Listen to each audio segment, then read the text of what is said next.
Good morning all of you. Shri Shyam education group Chandwaji में आपका स्वागत है। यह बीएससी सेकेंड ईयर बॉटनी की क्लास है, जिसमें हम लास्ट क्लास में जो पादप जल संबंध है उस टॉपिक के अंडर में हमने स्टोमेटा के बारे में पढ़ा था। स्टोमेटा का स्ट्रक्चर क्या होता है,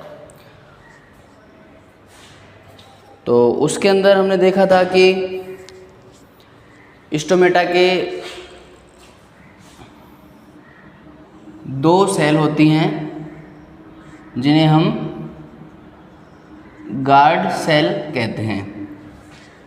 इन गार्ड सेल के पास में जो अदर सेल्स पाई जाती हैं।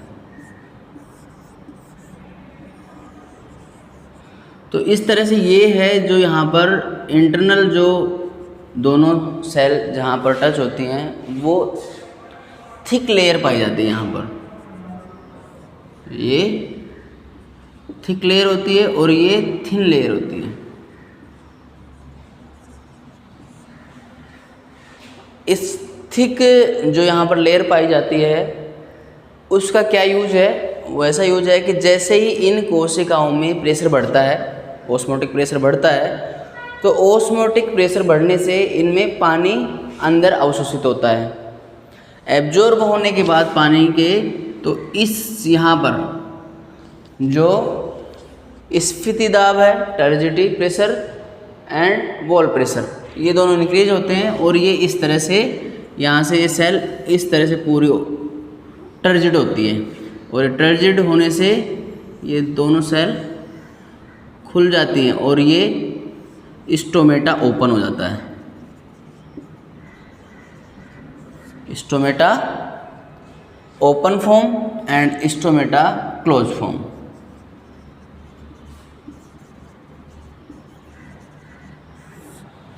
स्टोमेटा का ओपन होना और क्लोज होना ये इसलिए आवश्यक है कि इसमें से गैसों का आदान प्रदान होता है।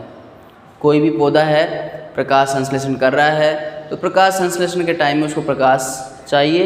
प्रकाश प्रेजेंट होने की स्थिति में वह जो CO2 है इन्वायरमेंट से लेता है और CO2 और वाटर जो कि जड़ें अवशोषित करती हैं वो पत्तियों तक पहुंचता है। तो पत्तियों में हम देखें, पत्तियों में पानी है वो पहुंच जाता है। स्टोमेटा है तो इसके थ्रू यहाँ पर जो है CO2 है वो पहुंच जाती है। ये दोनों मिलके और लाइट एंड क्लोरोफिल के प्रेजेंस में यहाँ पर जो C6H12O6 मीन्स ऑर्गेनिक कंपोनेंट का फॉर्मेशन करते हैं।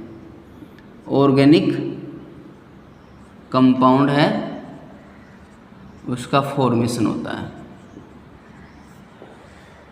तो प्रकाश संश्लेषण में जो एक लीफ है, लीफ के अंदर जो पानी है वो रूट हेयर जोन थी जो पहले बताई थी कि रूट में 4 जोन होती हैं। पहला है रूट कैप, उससे नीचे है मेरिस्टेमेटिक जोन, उससे नीचे है इलोंगेशन जोन और उससे नीचे है रूट हेयर जोन। तो रूट हेयर जोन से वाटर एब्जॉर्ब किया जाता है। उसका active and passive transportation absorption जैसे होता है रूट में, वो हमने एक्सप्लेन किया था पहले भी। तो पानी जब एब्जॉर्ब कर लिया जाता है रूट हेयर के द्वारा तो जाइलम होते हुए पत्ते तक पहुंच जाता है। यहाँ पर पानी आ जाता है और क्लोरोफिल प्रेजेंट होता है पत्ती में। क्लोरोफिल की प्रेजेंस में ये CO2 है वो स्टोमेटा क्लोज और ओपन होने से डिपेंड करती है और यह CO2 यहाँ आ जाती है। ये दोनों आते हैं तो लाइट की उपस्थिति में, क्लोरोफिल की उपस्थिति में ऑर्गेनिक कंपोनेंट ये फॉर्मेशन कर देते हैं। इस तरह से ये प्रकाश संश्लेषण की क्रिया होती है जिसमें स्टोमेटा का मेन रोल है कि स्टोमेटा कब ओपन होते हैं, कब क्लोज होते हैं। तो यदि स्टोमेटा क्लोज हैं तो फोटोसिंथेसिस की रिएक्शन हो नहीं पाएगी। क्यों? क्योंकि उसको CO2 नहीं मिल पाएगी। अब CO2 इतनी तो मिल सकती है कि जैसे रेस्पायरेशन कर रहा है प्लांट, उसमें CO2 वो छोड़ रहा है तो वो CO2 उसके काम आ सकती है। बट फोटोसिंथेसिस दिन में होती है तो रिएक्शन इतनी होती है जिसमें CO2 इन्वायरमेंट से भी लेनी पड़ती है। तो इन्वायरमेंट से लेने के लिए यहाँ पर इनको स्टोमेटा ओपन करना पड़ेगा। और स्टोमेटा का स्ट्रक्चर में हम देख रहे थे कि यहाँ पर 2 सेल होती हैं जिनको हम गार्ड सेल कहते हैं। गार्ड क्यों? क्योंकि ये जो एक छिद्र है वो छिद्र ओपन होता है तो इसके दोनों तरफ जो पाई जाती हैं वो गार्ड सेल कहलाती हैं। हम यदि माने कि जैसे मान लो ये 2 सेल हैं और दोनों सेल लग गई, अब एक साथ टच हैं, तो इनकी जो ये अंदर वाली लेयर है वो थिक लेयर पाई जाती है। जैसे ही इसके अंदर पानी एब्जॉर्ब हुआ और टर्जिड प्रेशर वॉल प्रेशर बढ़ा तो ये इस तरह से ओपन हो जाती हैं। तो अब यहाँ पर गैसों का एक्सचेंज हो सकता है और वापस से यदि इनमें गैसों का एक्सचेंज हो गया, फोटोसिंथेसिस बंद हो गई, तो वापस से इनमें पानी का ऑस्मोटिक प्रेशर कम हो जाता है और ये वापस से चिपक जाती हैं। तो इस तरह से बहुत सारे डिफरेंट प्लांट्स हैं जिसमें यह जो स्टोमेटा ओपन होने की जो क्रिया है वो डिफरेंट टाइप से पाई जाती है। जैसे कोई दिन में ओपन करता है स्टोमेटा, कोई रात में स्टोमेटा ओपन करता है। कुछ प्लांट में कुछ समय के लिए स्टोमेटा ओपन होते हैं और हमेशा बंद रहते हैं। तो इस तरह का डिफरेंट टाइप्स के स्टोमेटा क्लोजिंग सिस्टम्स पाए जाते हैं। और हमने देखा कि स्टोमेटा लीफ के ऊपर भी, किसी लीफ में सरफेस के ऊपर स्टोमेटा पाए जाते हैं, किसी लीफ में दोनों सरफेस पर स्टोमेटा पाए जाते हैं, किसी लीफ में केवल नीचे वाली सतह पर पाए जाते हैं, किसी लीफ में स्टोमेटा पाए जाते हैं लेकिन कभी ओपन ही नहीं होते, इक्विस्टम। ठीक है, तो इस तरह से बहुत सारे डिफरेंट टाइप्स के स्टोमेटा पे होते हैं और उसी के अकॉर्डिंग वो जिस इन्वायरमेंट में रहते हैं उस इन्वायरमेंट के अनुरूप अपने स्टोमेटा को क्लोज करते हैं, स्टोमेटा को ओपन करते हैं, ताकि उनके जो पूर्ति के लिए, भोजन की पूर्ति के लिए फोटोसिंथेसिस की रिएक्शन आराम से हो सके। तो इसमें हम देख रहे थे कि हमने डिफरेंट प्रकार के स्टोमेटा भी पढ़ लिए थे। तो स्टोमेटा ओपन कैसे होते हैं ये हम क्रियाविधि पढ़ रहे हैं। आज हमारा जो टॉपिक है वो है कि रंध्रीय गति की क्रियाविधि। जो स्टोमेटा के रंध्र हैं वो खुलते हैं, उसकी जो क्रियाविधि है वो एक्चुअली क्या है, कैसे स्टोमेटा ओपन होते हैं। तो फर्स्ट है रंध्रीय गति की क्रियाविधि। रंध्रीय गति की क्रियाविधि, इसमें हमारा ये बीएससी सेकंड ईयर है, बॉटनी की क्लास है। ठीक है, और पादप जल संबंध, पादप जल संबंध हमारा चैप्टर है जिसमें हम रंध्रीय गति की क्रियाविधि पढ़ रहे हैं। तो रंध्रीय गति की क्रियाविधि मतलब रंध्र किस तरह से, रंध्रीय गति की क्रियाविधि, ये रंध्रों की गति क्या है कि कभी क्लोज होना और कभी बंद होना। तो ये क्रियाविधि है, ये क्रियाविधि कैसे होती है। तो डिफरेंट साइंटिस्ट ने डिफरेंट टाइप्स के प्रिंसिपल्स दिए जिसके द्वारा स्टोमेटा खुलना और बंद होना समझाया गया। तो हम इसके अंदर हमने सबसे पहला सिद्धांत पढ़ते हैं जिसमें कहा गया है कि द्वार कोशिकाओं में प्रकाश संश्लेषण का सिद्धांत। इसमें फर्स्ट है द्वार कोशिकाओं में प्रकाश संश्लेषण का सिद्धांत। प्रकाश संश्लेषण का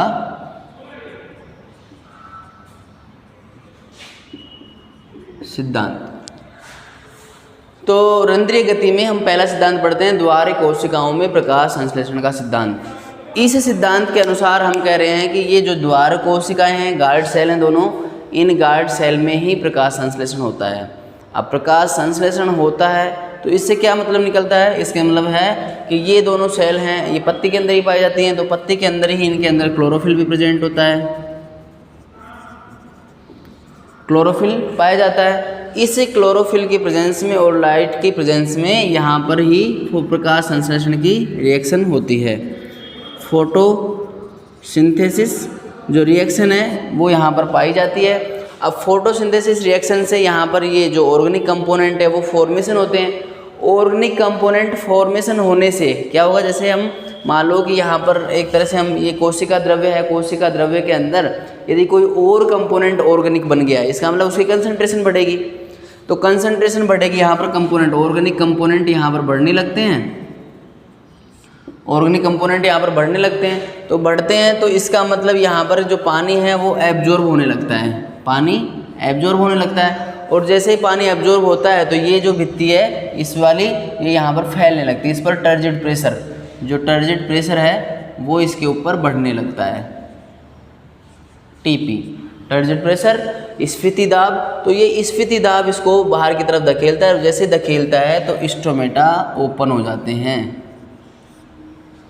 ठीक है, तो ये प्रकाश संश्लेषण का सिद्धांत है जिसमें द्वार कोशिकाओं में प्रकाश संश्लेषण होता है। इसका मतलब कि जो द्वार कोशिकाएं हैं वो क्लोज अवस्था में होती हैं, उस टाइम इसमें जो पानी पहुंचता है और लाइट की उपस्थिति में प्रकाश संश्लेषण स्टार्ट होता है। प्रकाश संश्लेषण स्टार्ट होता है तो यहाँ पर inorganic component convert into organic component in the presence of sunlight and chlorophyll.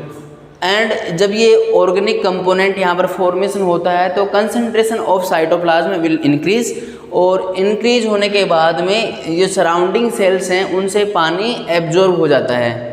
ठीक है, पानी एब्जॉर्ब होने से इम्बिशन रिएक्शन जो होती है, पानी एब्जॉर्ब हो जाता है। एब्जॉर्ब होने से टर्जर जो प्रेशर है वो इंक्रीज होता है इसकी आउटर वाल पर।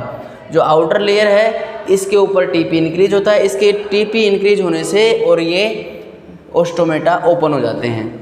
ठीक है, तो इस सिद्धांत में हम स्टोमेटा ओपन होने का ये समझ सकते हैं कि प्रकाश संश्लेषण की उपस्थिति से, प्रकाश संश्लेषण होने से जो द्वार कोशिकाएं हैं उनके अंदर प्रकाश संश्लेषण होता है और ऑर्गेनिक कंपोनेंट सिंथेसिस होता है, जिसकी वजह से कंसंट्रेशन बढ़ती है। कंसंट्रेशन बढ़ने से उन कोशिकाओं में, द्वार कोशिकाओं में जो सराउंडिंग कोशिकाएं उनसे पानी आ जाता है और पानी आने से और इनका टर्जर प्रेशर बढ़ता है तो एक तनाव बढ़ता है बाहर की सतह पर और वो स्टोमेटा ओपन कर लेते हैं। और जैसे जैसे ये जो कंपोनेंट है वो पत्ती काम में ले लेती है या ट्रांसफ़र हो जाता है कहीं पर, तो वापस से ये पानी बाहर निकलता है और स्खलन हो जाता है। ठीक है, तो इस तरह से ये सिद्धांत है जो कहता है कि द्वार कोशिकाओं में प्रकाश संश्लेषण के द्वारा भी स्टोमेटा ओपन होते हैं, और ये सिद्धांत दिया था वॉन मोल ने। वॉन मोल, तो वॉन मोल का ये सिद्धांत प्रकाश संश्लेषण के द्वारा रंध्रों का ओपन होना और क्लोज होना दिया गया वॉन मोल। ठीक है, समझ में आ गया? हाँ, तो यहाँ पर हम कह रहे थे कि जो द्वार, ये स्टोमेटा है, स्टोमेटा की अंदर वाली लेयर है वो थिक लेयर होती है, बाहर वाली लेयर है वो थिन लेयर होती है, और ये दोनों कोशिकाएं गार्ड सेल कहलाती हैं। ठीक है, इस सिद्धांत के अनुसार वॉन मोल ने जो प्रकाश संश्लेषण का सिद्धांत दिया उसमें इस प्रकाश संश्लेषण होता है। प्रकाश संश्लेषण में इसको पानी चाहिए होता है तो वो सराउंडिंग सेल से आ जाता है। CO2 चाहिए होती है तो वो ये स्टोमेटा ओपन होंगे तब आएगी। तो यहाँ पर प्रकाश संश्लेषण होने लगता है तो इतनी CO2 पहले से होती है कि वो श्वसन के द्वारा पौधा खुद भी जनरेट करता है CO2। तो एक बार प्रकाश संश्लेषण की क्रिया स्टार्ट हो जाती है। स्टार्ट होने से यहाँ पर कार्बनिक पदार्थ वो बन जाता है। कार्बनिक पदार्थ जब बन जाता है तो कोशिका द्रव्य की सांद्रता बढ़ती है। सांद्रता बढ़ने से इसका ऑस्मोटिक प्रेशर बढ़ता है, मतलब ऑस्मोटिक थ्रस्ट ऑफ सेल बढ़ती है, सेल की प्यास बढ़ती है और यहाँ से पानी इसमें और आने लगता है। इससे इस लेयर के जो आउटर लेयर है वो पतली लेयर है उस पर तनाव बढ़ने लगता है। तनाव बढ़ने से और ये एकदम से स्टोमेटा ओपन हो जाते हैं और CO2 अंदर आने लगती है। ठीक है, इसके बाद हमारा दूसरा सिद्धांत है स्टार्च शर्करा अंतर परिवर्तन सिद्धांत।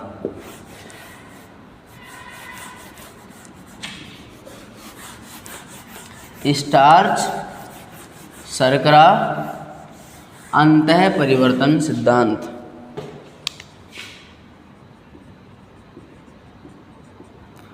दूसरा है स्टार्च शर्करा अंतर परिवर्तन सिद्धांत। अंतर परिवर्तन सिद्धांत। स्टार्च एंड शर्करा अंतर परिवर्तन सिद्धांत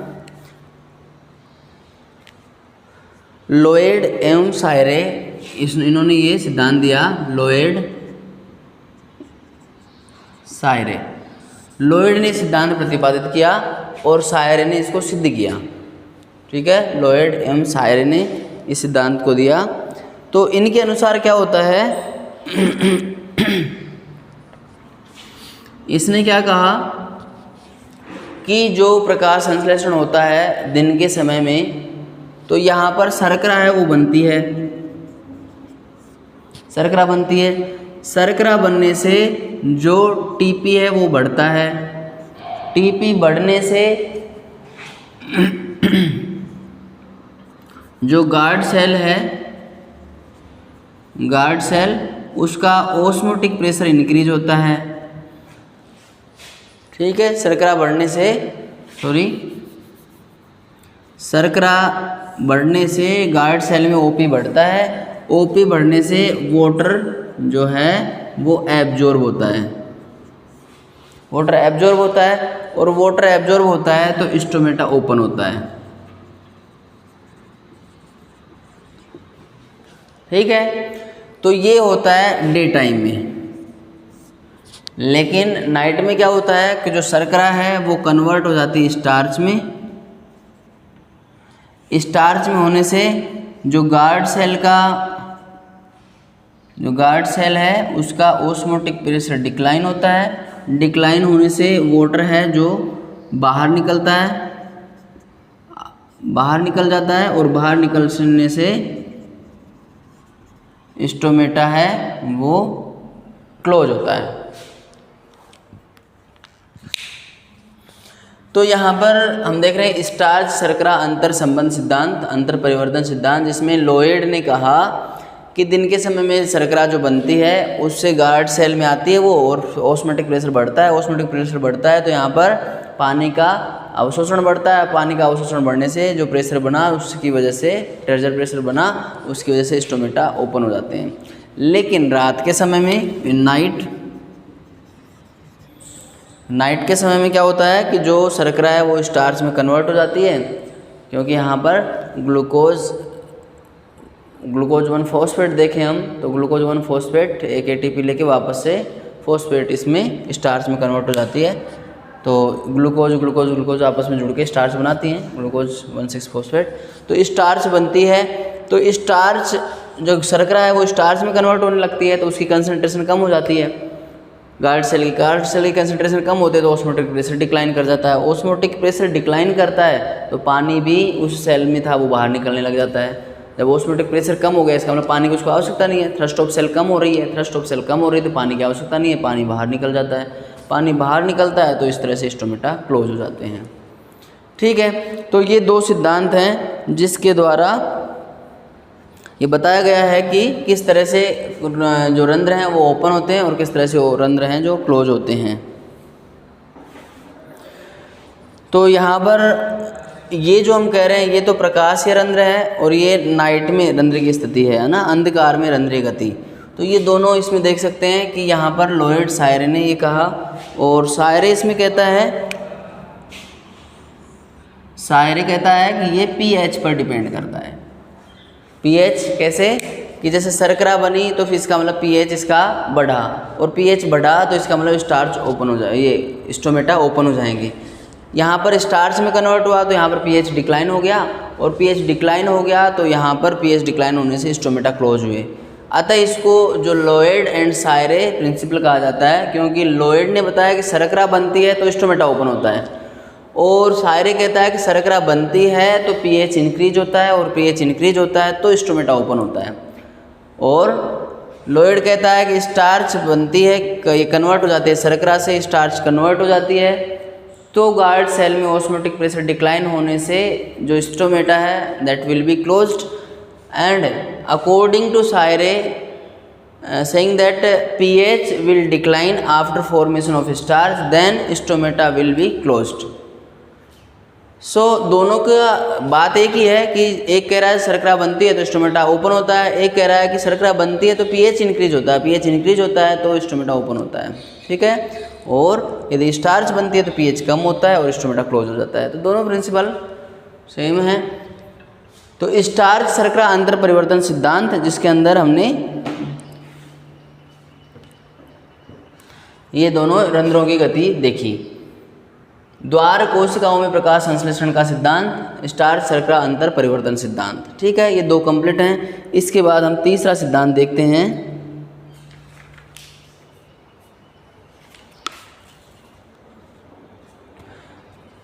स्टीवर्ड का सिद्धांत। थर्ड है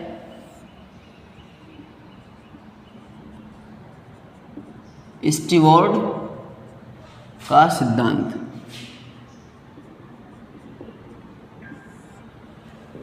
स्टीवर्ड का सिद्धांत, इस सिद्धांत में ये कहता है कि प्रकाश में रंध्रीय गति वो होती है कि स्टार्च है जो फॉस्फोराइलेशन की क्रिया द्वारा ग्लूकोज 1,6 फॉस्फेट में कन्वर्ट हो जाती है, और ग्लूकोज 1,6 फॉस्फेट जो होती है वो 1,6 ग्लूकोज 6 फॉस्फेट में कन्वर्ट हो जाते हैं, और ग्लूकोज 6 फॉस्फेट है वो ग्लूकोज प्लस फॉस्फेट में कन्वर्ट हो जाता है।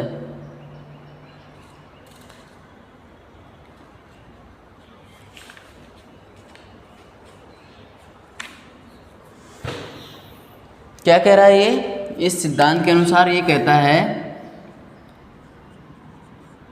जैसे रात के समय में किसी सेल के अंदर, गार्ड सेल के अंदर स्टार्च ज़्यादा थी, ठीक है।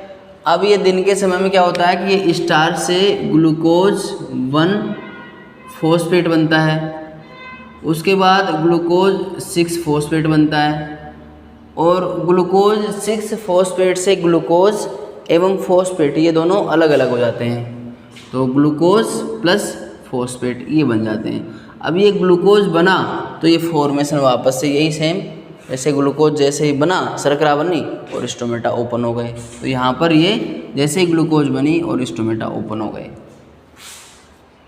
ठीक है। तो ये कहलाती है प्रकाशीय गति। प्रकाशीय गति,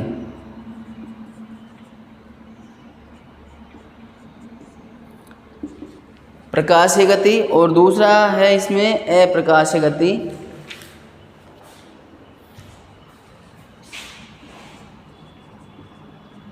अंधकार में रंध्रीय गति। अंधकार में रंध्रीय गति कैसे होगी? उसमें ये कहता है कि जैसे कि जो ग्लूकोज है वो ग्लूकोज 6 फॉस्फेट में कन्वर्ट होता है, ग्लूकोज 6 फॉस्फेट ग्लूकोज 1 फॉस्फेट में कन्वर्ट होती है, और ग्लूकोज 1 फॉस्फेट है जो जुड़ के और स्टार्च पॉलीसेकेराइड्स जो स्टार्च है वो फॉर्मेशन कर लेता है। स्टार्च फॉर्मेशन होने से जो स्टोमेटा स्टार्च फॉर्मेशन होने से जो गार्ड सेल है उसका ऑस्मोटिक प्रेशर डिक्लाइन हो जाता है, और इससे स्टोमेटा क्लोज हो जाते हैं। तो स्टीवर्ड रूल्स एंड स्टार्च शर्करा अंतर संबंध सिद्धांत ये लगभग सिमिलर हैं, लेकिन उन्होंने केवल शर्करा और स्टार्च की बात की, और इसने उसका जो हमारा C3 साइकिल है उस साइकिल के बारे में बात की कि जिस तरह से स्टार्च बनती है वो कन्वर्ट होती हुई इस तरह से चलती है और लास्ट में ग्लूकोज बनती है, और वो ग्लूकोज बनती है तो उसका कंसंट्रेशन सेल में, गार्ड सेल में इंक्रीज होता है। That's why there concentration will increase and osmotic pressure also increase. Osmotic pressure increase तो फिर उसके अंदर पानी एब्जॉर्प्शन वो होगा, और वो होने के बाद में ये स्टोमेटा है जो ओपन हो जाएगा, क्योंकि वहाँ पर TP बढ़ जाएगा, ट्रेजर प्रेशर बढ़ जाएगा। तो ये 3 सिद्धांत है जिसमें हमने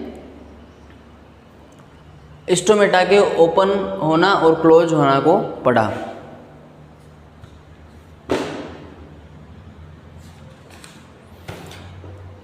इन सिद्धांतों की कुछ आलोचना है, जैसे स्टीवर्ड का जो सिद्धांत था ये आलोचना है इसकी कुछ, तो उन आलोचना में क्या है?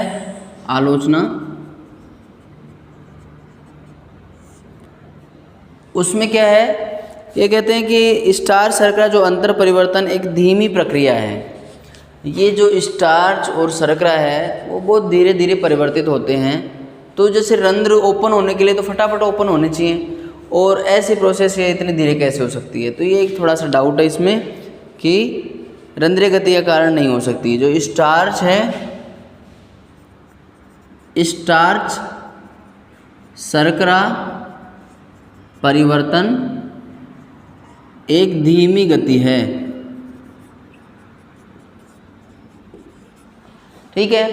तो स्टार्च एंड शर्करा परिवर्तन एक धीमी गति है और स्टोमेटा तो जल्दी ओपन होते हैं, तो दैट्स वाई यह एक डाउटफुल केस है कि इस प्रोसेस से रंध्र खुले, ऐसा संभव नहीं है। कुछ और भी प्रोसेस हो सकती हैं कि जो इसको प्रोत्साहित करें, इसलिए इसको थोड़ा सा नेगेटिव माना जाता है। दूसरा है कभी कभी स्टार्च शर्करा के स्थान पर मैलिक अम्ल में परिवर्तन हो जाता है। जो स्टार्च शर्करा है उसकी जगह कभी कभी मैलिक अम्ल भी बन जाता है, मैलिक एसिड बन जाता है। तो फिर ये आपका ये सिद्धांत कहाँ गया? तो यहाँ पर मैलिक एसिड फॉर्मेशन भी होता है ना। स्टार्च शर्करा की जगह मैलिक अम्ल भी बन जाता है, मैलिक अम्ल जो फॉर्मेशन है वो हो जाता है। तो ये भी एक रीज़न है कि यदि ये तो हम कह रहे हैं कि ये शर्करा है वो स्टार्च में कन्वर्ट हो रही है, स्टार्च है वो शर्करा में कन्वर्ट हो रहा है, लेकिन मैलिक एसिड कहाँ से आ गया? तो फिर उसका सिद्धांत दो, मैलिक एसिड बनने से क्या होगा फिर। तो इसलिए यहाँ पर ये भी ऐसा है कि इस प्रोसेस को इफेक्ट डालते होंगे।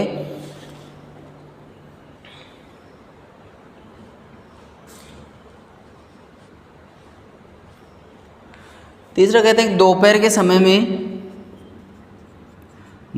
समय में जो रंध्र हैं वो क्लोज होते हैं, रंध्र क्लोज होते हैं, लेकिन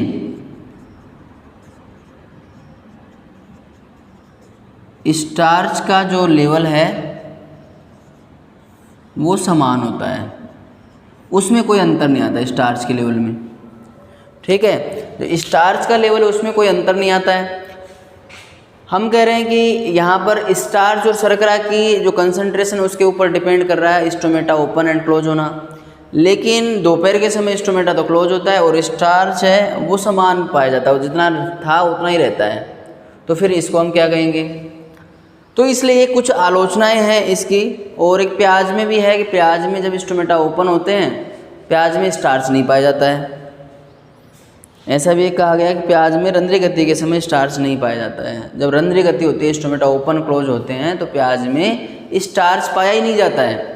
तो फिर हम उस कंडीशन में क्या कहेंगे कि उसके रंध्र ओपन और क्लोज कैसे हो रहे हैं? तो इसलिए ये 3 सिद्धांत दिए गए, पर इनके कुछ पॉइंट्स हैं जिनकी वजह से इनको कुछ डाउट हो जाता है कि स्टोमेटा ओपन एंड क्लोज कैसे होते हैं।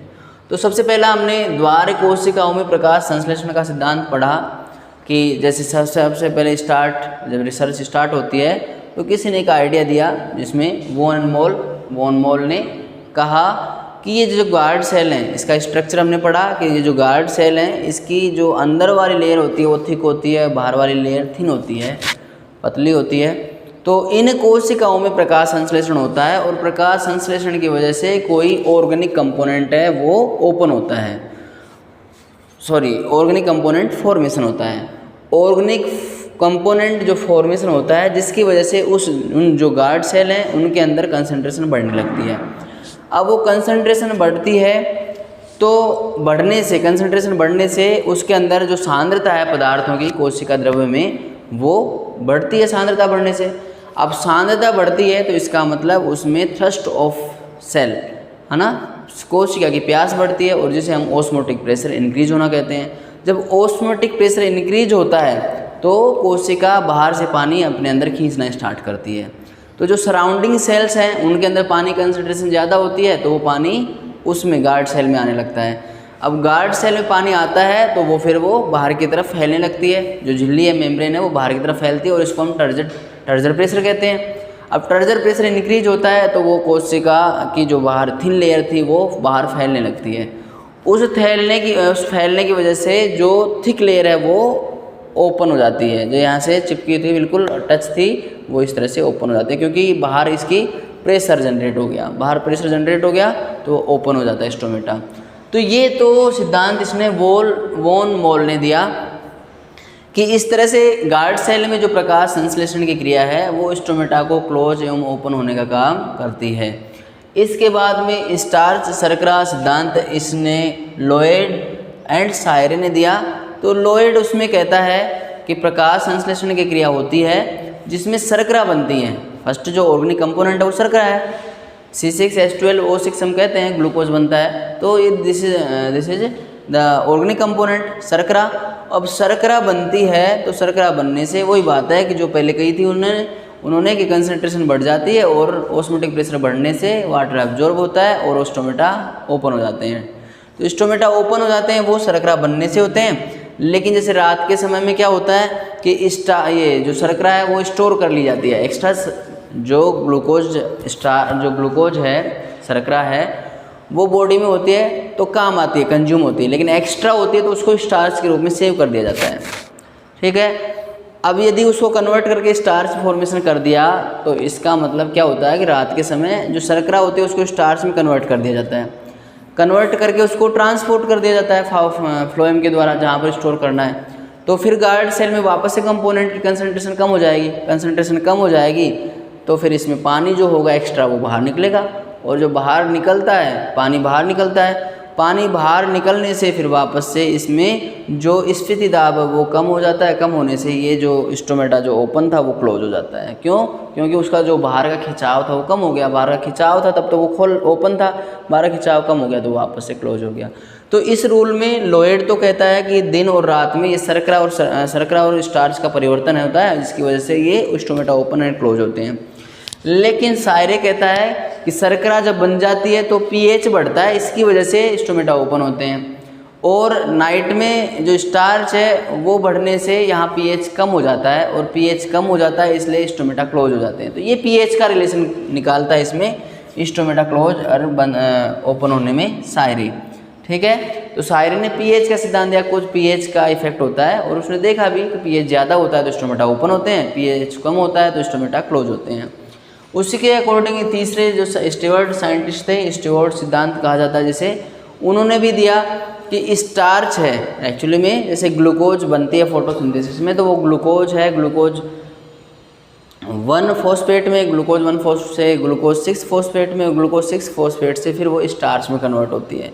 तो इस तरह से जब ग्लूकोज बनती है तो स्टोमेटा ओपन होते हैं, लेकिन जब स्टार्च बनते हैं तो स्टोमेटा क्लोज हो जाते हैं। लेकिन स्टोमेटा जैसे ओपन होते हैं, जैसे रात के समय में स्टोमेटा क्लोज होते हैं, तो वो सुबह जब मॉर्निंग होती है तो स्टार्च कन्वर्ट होते हैं धीरे धीरे वापस से ग्लूकोज 6 फॉस्फेट में, ग्लूकोज 1 फॉस्फेट में एंड ग्लूकोज में, और जैसे ही ग्लूकोज बनती है तो फिर उसमें ऑस्मोटिक प्रेशर इंक्रीज होने लगता है और स्टोमेटा ओपन हो जाते हैं। तो वो बात यही है, तीनों की मिलके एक ही आ रही है कि तीनों का यदि हम निचोड़ निकालें तीनों सिद्धांतों का, तो वो यही कहते हैं कि जो स्टोमेटा है 2 सेल से बना है जिसमें फोटोसिंथेसिस की रिएक्शन होती है। फोटोसिंथेसिस की रिएक्शन के कारण ऑर्गेनिक कंपोनेंट का संश्लेषण सिंथेसिस होता है, और उनके सिंथेसिस होने से वो जो गार्ड सेल है उनमें कंसंट्रेशन बढ़ती है ऑर्गेनिक कंपोनेंट्स की। ऑर्गेनिक कंपोनेंट्स की कंसंट्रेशन बढ़ने से उनमें ऑस्मोटिक प्रेशर इंक्रीज होता है। ऑस्मोटिक प्रेशर इंक्रीज होने से वाटर एब्जॉर्ब होता है। वाटर एब्जॉर्ब होने से जो लेयर बाहरी लेयर है उस पर प्रेशर बढ़ता है, टर्जर प्रेशर बढ़ता है। टर्जर प्रेशर बढ़ता है तो खिंचाव के कारण जो स्टोमेटा क्लोज था वो ओपन हो जाता है। और जैसे जैसे मान लो कि जैसे शर्करा है वो स्टार्च में कन्वर्ट कर दी जाती है, स्टार्च में कन्वर्ट कर दी जाती है, स्टार्च में कन्वर्ट कर दी जाती है, तो इसका मतलब बहुत सारी शर्करा मिलकर स्टार्च बनाती हैं। तो जो मॉलिक्यूल्स की कंसंट्रेशन थी वो कोशिका में कम हो जाएगी, और कोशिका में मॉलिक्यूल्स की कंसंट्रेशन कम होती है तो ऑस्मोटिक प्रेशर डिक्लाइन कर जाएगा।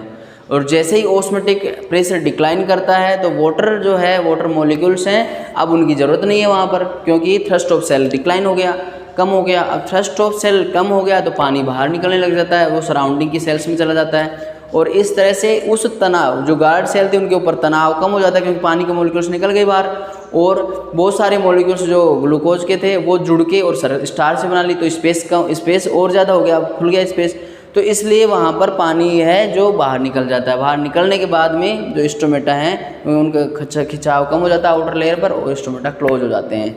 तो ये तीनों सिद्धांत इसी के बारे में बात करते हैं। लेकिन आलोचना क्या है इन सिद्धांतों की, कि ये पहले कहते हैं कि स्टार्च शर्करा परिवर्तन एक धीमी प्रक्रिया है, ये धीरे धीरे होते हैं। ऐसा थोड़ी है कि जैसे सनराइज हुआ, सनराइज होने के बाद में तुरंत स्टोमेटा ओपन हो गई, इस प्रोसेस में तो काफ़ी टाइम लग जाता है। तो अतः इसका कोई ना कोई लिंक और होना चाहिए स्टोमेटा ओपन और क्लोज होने का। ये ऐसा कहते हैं कि स्टार्च शर्करा तो परिवर्तन बहुत धीरे धीरे होता है और स्टोमेटा गति थोड़ी फास्ट है, तो इन दोनों में अंतर क्यों है बताओ। उसके बाद दूसरा है कि स्टार्च शर्करा मैलिक एसिड, कि स्टार्च और शर्करा चलो बनी मान लिया, लेकिन ये मैलिक एसिड भी बन जाता है, तो फिर क्या होता है सेल का स्टोमेटा क्लोज और ओपन होने पर इसका रिलेशन बताओ। ये नहीं हो पाता है। इसके बाद दोपहर के समय रंध्र बंद होते हैं, लेकिन स्टार्च तो बराबर उतना ही बना रहता है, ऐसा क्यों? फिर ये स्टार्च कन्वर्ट नहीं हो रहा ग्लूकोज में, क्योंकि उस टाइम प्लांट को एनर्जी चाहिए, तो फिर वहाँ पर भी ऐसा पॉसिबिलिटी, ये थोड़ा डाउट होता है। और लास्ट है कि स्टार्च जो प्याज है, अनियन है, अनियन के अंदर क्या होता है कि स्टार्च पाई नहीं जाती है। स्टोमेटा ओपन होने के समय स्टार्च होती नहीं है, तो फिर उसमें कैसे होता है रंध्रीय गति। तो ये 3-4 जो आलोचनाएं वो की गई हैं इन सिद्धांतों की। बाकी हमें अभी समरी के रूप में केवल इतना ही ध्यान रखना चाहिए कि जो प्लांट लीफ में जो रंध्र पाए जाते हैं वो 2 गार्ड सेल से बने होते हैं, जिनकी अंदर वाली लेयर है वो थिन लेयर होती है और बाहर वाली अंदर वाली लेयर है वो थिक लेयर होती है, बाहर वाली लेयर होती है वो थिन लेयर होती है। और इन कोशिकाओं में प्रकाश संश्लेषण की क्रिया होती है, जिसके द्वारा ये कोशिकाएं पानी और CO2 लेकर ऑर्गेनिक कंपोनेंट फॉर्मेशन करती हैं। जहाँ पर ऑर्गेनिक कंपोनेंट शर्करा है, तो शर्करा बन जाने के बाद में उसमें कोशिका द्रव्य में सांद्रता बढ़ती है। सांद्रता बढ़ने से ऑस्मोटिक प्रेशर बढ़ता है और पानी अंदर लिया जाता है। अंदर लेने से कोशिका जो गार्ड सेल थी उनके जो बाहरी परत है उनके ऊपर खिंचाव बढ़ता है। खिंचाव बढ़ने से स्टोमेटा ओपन हो जाते हैं और इस तरह से जैसे ये शर्करा बनी तो वो ज़्यादा यदि शर्करा बनी तो उसको कन्वर्ट कर दिया जाता है स्टार्च में। तो जैसे ही शर्करा स्टार्च में कन्वर्ट होती है तो इसका मतलब molecules, number of molecules cell में डिक्लाइन कर जाते हैं और उससे ऑस्मोटिक प्रेशर डिक्लाइन कर जाता है। ऑस्मोटिक प्रेशर डिक्लाइन करने से थ्रस्ट ऑफ सेल कम हो जाती है और पानी जो गार्ड सेल में ज़्यादा था, जो प्रेशर दे रहा था उसके बाहरी लेयर पर, तो वो पानी बाहर सराउंडिंग जो सेल है उनमें चला जाता है। इससे उनका खिंचाव कम हो जाता है। गार्ड सेल का खिंचाव कम होते ही और गार्ड सेल वापस से बंद हो जाती हैं, मतलब पास आ जाते हैं। इससे स्टोमेटा क्लोज हो जाते हैं। तो ये एक नॉर्मल प्रिंसिपल है जिसमें स्टोमेटा क्लोज कैसे होते हैं, स्टोमेटा ओपन कैसे होते हैं, ये हम देख सकते हैं। इसके कुछ सिद्धांत और भी हैं जो हम नेक्स्ट क्लास में देखेंगे। आज के लिए इतना ही। Thank you.